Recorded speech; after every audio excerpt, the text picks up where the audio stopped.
family, friends, communication, choir, balance, opportunity, buffalo chicken meltdown, Laura and Baker, impact, stress, pulling all-nighters, Coach Smith, Go Sports, Mountain Day, philosophy, sustainability, commitment, freedom to choose, legacy, home, community, community. This is our Juniata Voice 2016. This is our Juniata Voice 2016. This is our Juniata Voice 2016. This is our Juniata Voice. Juniata Voice. Juniata Voice. Juniata Voice 2016. 2016.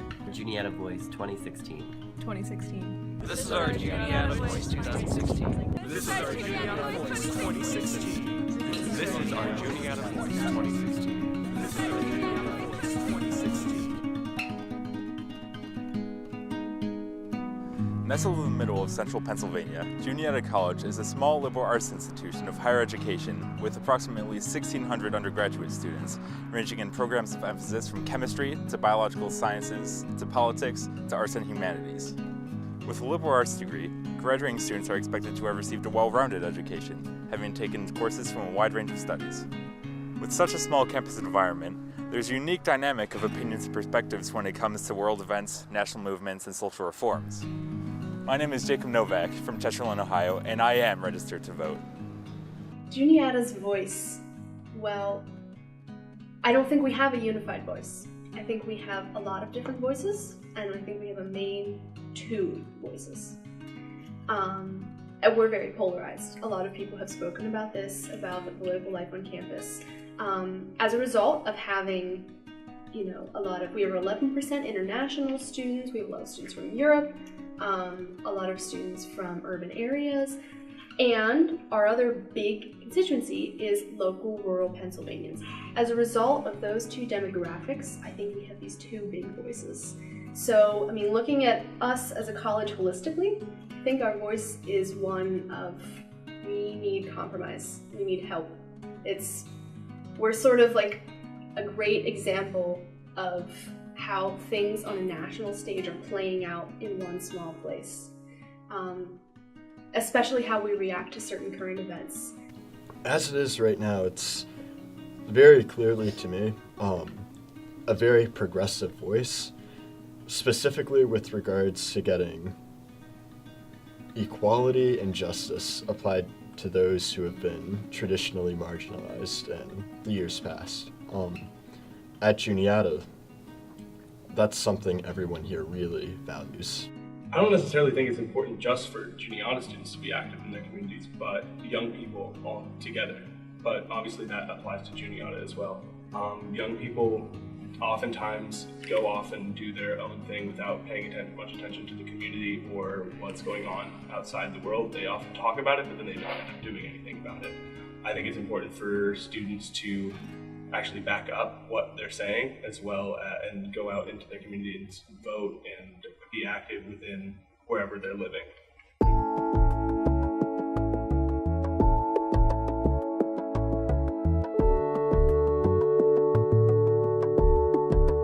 It's important so that students don't live in a bubble. In order to act appropriately, on a day-to-day basis, you need to understand where you are as a part of the whole world. So if you're only basing your behaviors and the way you treat people and your opinions on your microcosm of social life around you, you're not going to be a world citizen. And at a college campus, especially a liberal arts college, that's the whole point, right? It's right in our mission statement to be, I believe it's a member of an evolving global community. Today we are out petitioning for Marco Rubio, Rich Irvin, Congressman G.T. Thompson, and Arnold McClure. So today's petitioning was somewhat unsuccessful. We got several signatures, but petitioning itself is something you gotta keep pushing forward to do, because sometimes people just won't respond, or they're just not home, or they just don't want to sign, so it's just something you gotta keep doing. Last weekend we got a good amount of signatures, right about 40, and we're hoping to get more than that this weekend, so we're going to keep trying. The obstacles I face is that people don't actually want to go up the party I represent. But for me, that's not a big problem. It's just that if they want to voice their opinion, I send them off to the correct location. So I don't mind if they berate my own call, but as long as they voice their opinion out with people who share in common with them, so if they have a stronger voice, that's all that matters to me. The Juniata Voice is one that is very unique to the small campus community. With so many different students from so many different backgrounds, anyone outside of Juniata would see a conflict of interest. There are two polarizing groups of conservatives and liberals that occasionally disagree on the college's responses to events on a national scale.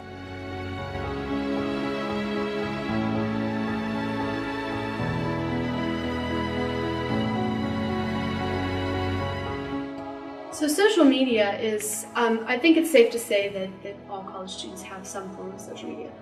And there are a lot of politics on social media, a lot of current events. And I think we've all been taught, CNN is more left-leaning, Fox is more right-leaning. I think we know that. But I think it comes down to availability. So whenever you think, I don't know if you've heard of the availability heuristic. It basically says, whatever examples pop into mind the most, that's what you base your opinion off of. One of the biggest candidates in the election right now, he's a hashtag. Everyone knows what it means to feel the burn. And I think with that social media, it spreads. That's why Bernie Sanders has been able to become so popular. And on the other side, I think social media has also really, in a way you could say, it has benefited Donald Trump too, because it's more publicity for him. And how that all applies to young people. So many young people, they get their news from social media. One of the first things I do every day, I look at Facebook, and I can know, just like that, exactly what happened since I last looked at it. You do get a lot of information on social media. It's a great way to see new things, new perspectives, and a whole bunch of different, outlooks on that. You just have to take it with a grain of salt. 2016 has proven to be a year of high importance in regards to our political future in our country. And even though students may not agree on what they think should happen over the next 2 years, there's still an issue in getting them actively involved in the political process. In 2012, when the last presidential election was held, out of 64 million eligible young voters, only 26% of them actually participated in the election, leaving a shocking 74% of them who did not voice their opinion. I think this is such an important year. And if the events of the past few years, just throughout the country, there's been a lot of tension, a lot of turmoil, and some changes and reforms are inevitably going to happen. This election year is extremely important, not just at the presidential level, but also in the House, Senate, and local levels as well. We could have the first Jewish president, we could have the first female president, we could have the first Hispanic president. So who knows?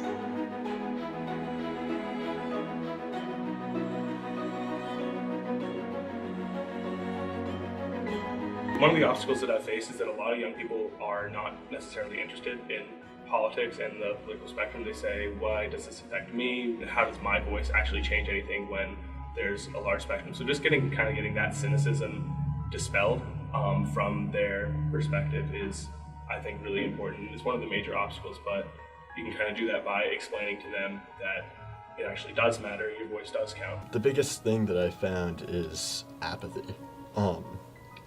A lot of students, I'll try and talk about politics and they'll be, oh my God, it's so boring, I don't care. So that's sort of disheartening if you want people to be engaged about it. That, and a lot of people think that their votes don't count. Why participate? I'm just one, and on the presidential election, 100 million other people are going to vote. One vote isn't going to make a difference.